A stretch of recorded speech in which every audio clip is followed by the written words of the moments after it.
Welcome, everybody, to another edition of The Hurry Up. I'm your host, Adam. Let's get into this. So, week 17 in the books, going on to week 18. A lot of the playoffs have been determined. Not much left to be decided, except for, I think, the NFC South and one last wild card spot in the AFC. Um, Chock full of games this last holiday season, from Christmas to this past weekend to now. We're going to have games on both Saturday and Sunday of next week, of this coming weekend. It's going to be great. Playoff positioning on the line, teams trying to get their last minute wins together. But let's talk about one team in particular. One idiotic franchise in the New York Football Giants. Many of you know how I felt about the quarterback position for this team. You've heard it for years. I've told you we need to move on. We finally get to move on. We have the first pick in the draft going into this weekend, and we blow it. What do? We decide we want to win. Now, I give credit to the Colts for being ass and not being able to take advantage of this. But had they played a competent football game, maybe they win. If they played anything on defense, they did nothing. They couldn't stop the Giants on defense, which is insane, because the week before I thought, they played the Tennessee Titans and they let up 30-something points to them. I'm like, it's just a division game. You thought motivation coming into MetLife Stadium, Denver loses, you have a chance to get to the playoffs and you lay an egg. But I'm not even worried about them because they're idiots.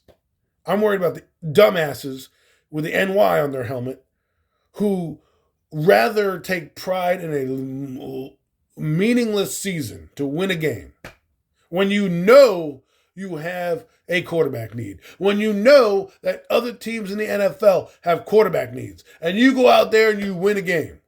Yay! What does it do? You're going to be what, 3-13, maybe 3-14, maybe 4-13? What does that do? Besides push you down the draft orders. You know what teams got the memo? The Cleveland Browns. You know what team got the memo? Freaking Tennessee Titans. The Patriots didn't get the memo. They just stink. And the Giants fall all the way to 4. Now, knowing they're dumbasses, they're going to go out to Philly, who Philly probably is going to play about a half of football with their starters to get Barkley the record and give their guys some reps before they go into the next week's ball game. To me, I don't think you ever should rest your starters. I think it's stupid to do, especially with a game next week, right? You play the game. If you get blown out, then you pull starters out. But knowing the Eagles, they'll do whatever it takes to get the Giants away from their franchise quarterback. The Giants never know the assignment.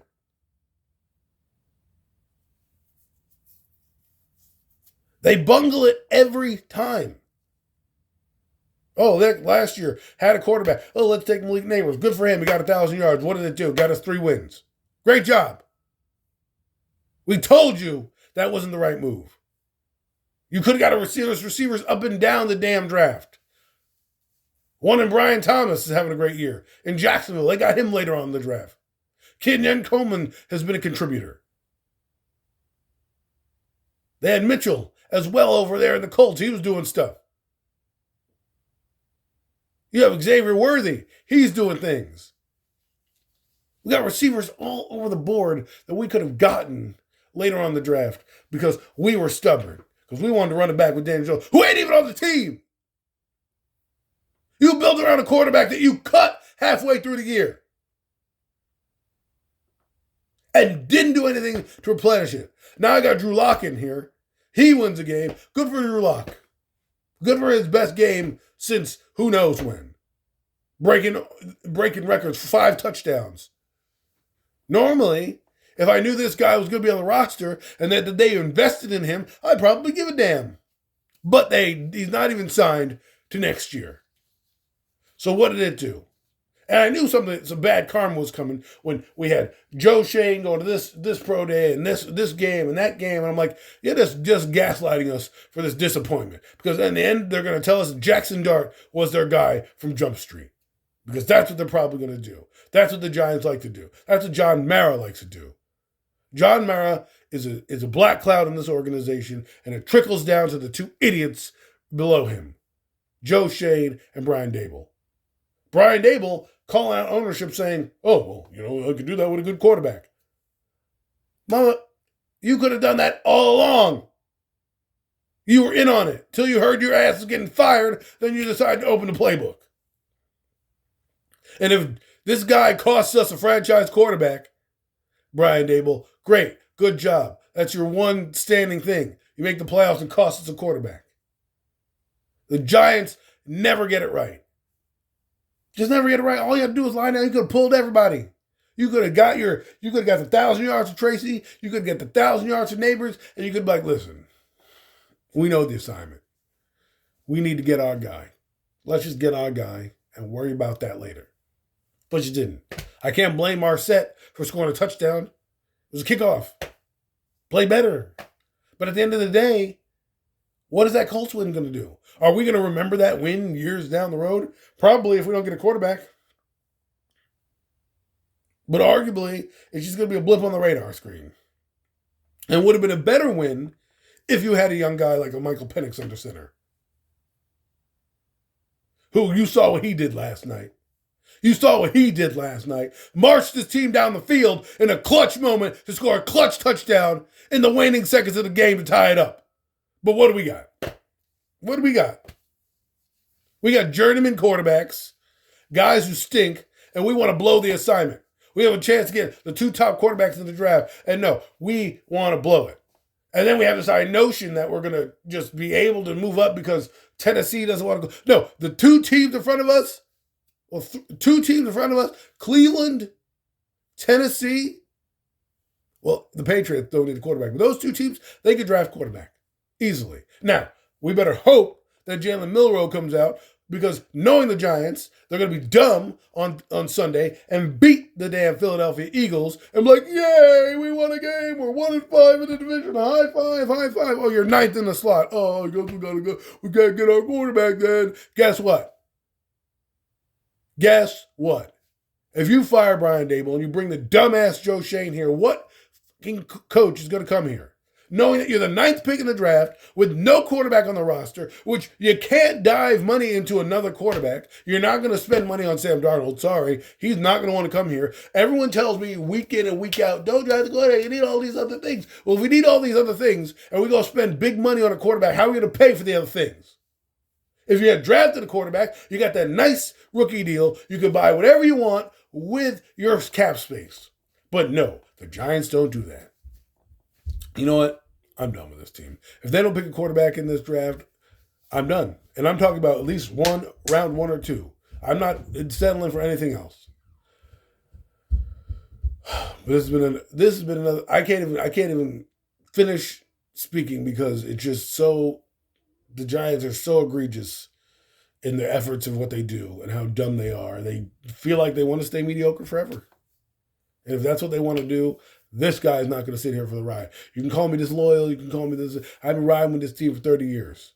I've been with them every ups and downs. I've given them every benefit of the doubt. Not anymore. Not anymore when I see other teams rip the Band-Aids off and make moves. They may not always win, but they take the swings. You know, we complain about a batter. Let's use Aaron Judge, for example, standing there looking, not taking a swing when the game is on the line. You'd rather have him go down swinging than just standing and looking. The Giants are right now at bat just standing there, waiting for the perfect pitch to come in. Guess what? Sometimes you got to take a bad pitch and turn it into a home run. Or if it doesn't work out, you take the swing and you live to see another day. You don't just stand there and wait. This franchise has sucked the life and energy out of being a fan of this team. Energy is gone, sapped. I had passion yesterday, but for the wrong reasons. I was mad they won, and I should have been happy. But I know that it cost us a draft pick. If this team was just bereft of talent like in 2017 where it went down, and you had Eli Manning there, and you're like, all right, man, they had some turmoil. All right, it sucked. But you know what? You're like, whatever. I understand what went down. This is completely ridiculous. To get 1 win at home. So you're not the worst team in football. So you're not an 0-9 record. You're still 1-8. You're still having a shitty year. And guys need to be fired. Both of them should be fired. But I digress. We'll have one more game. We'll probably win against Philadelphia and blow our draft status. We'll draft a guy. Well, I like Jackson Dart, but we'll draft some idiot like Quinn Ewers. Never play him. Try to hope for Arch Manning, who, by the way, if you guys who want Arch Manning, you see what the Giants just did right now, right? They didn't even tank now. So you're telling me they're going to tank in 2026? 2 years from now? Basically a year, because he ain't coming out next year. So you're going to tank for 2026, 2 seasons to wait to get your quarterback and hope that it's Arch Manning? What about the rest of the teams in the league? The Giants aren't the only team in the league. That's what we think. Oh, well, they'll just take it. It's Arch Manning. We're going to make a trade. What is a team in that year's draft needs a quarterback? And the highest rated quarterback on their board is Arch Manning. And the Giants, who don't want to lose games, right, the correct way, don't want to tank because it doesn't look good for the product, which is dumb because if you think about it, the Giants have been ass for years. And if they had just tanked or just taken a QB, we might be in a different situation than we are now. Instead of riding with one who wasn't good and then now fucking it up and not getting one, we're in no man's land. And if we don't get a good... And I don't want to hear about Kirk Cousins. I don't want to hear about all these other quarterbacks that are ass. Because you didn't want them before, but all of a sudden now you want them now? People didn't want Kirk Cousins last year, and all of a sudden now we're going to want Kirk Cousins this year? After he got benched because he stinks now? Because he's washed? But now, he's going to be the bench quarterback. Well, let's get him. Sam Darnold, who's going to command top dollar in the league, especially if he takes his team deep in the playoffs. You think he's just going to sign here on a team that got nobody?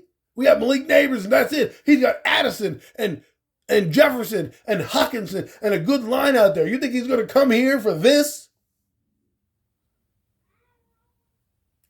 If the Giants don't draft a quarterback, they'll get what they deserve, and they'll be bad for years. And this guy won't sit here to watch it. I'll watch from afar. I don't even wear Giant gear right now. That's how embarrassed I am about this team. And if you're happy about the win, that's you. I can't tell you how to fan. But if that win costs us and next week costs us a future franchise quarterback, and we're constantly, 11, 8, 9, and we have to, and there aren't going to be 6 quarterbacks coming out every year, and teams might do what Atlanta did, even though they got a starter, they might draft a guy. You're going to pay a king's ransom to get this guy. And now you're going to be paying king's ransom. Think about that. Guys didn't want to trade up last year or want to trade down. You should have traded down last year. Malik Neighbors, you're nice. I get it. I would have traded you to another team and got picks and assets to move up in this draft. But now, you can't do nothing. Now, you have to hope and pray that we lose to Philadelphia. Otherwise, your shot at the top 2 is probably gone. And then you're going to force to pick with Milroe, who is going to be good and probably blow up the combine. And then if he gets past the Browns, that's your only hope. Your only hope is Milroe comes into this draft, blows it up, and a team like Tennessee takes that guy, and a team like Cleveland takes Cam Ward, and then you're left with Shedeur. That's your only saving grace. Otherwise, start looking at Jackson Dart, start looking at Quinn Ewers, Carson Beck, all those guys. The Giants went on Sunday of this week. Those are the guys we're going to be picking. Hope you're happy with those wins, Giants.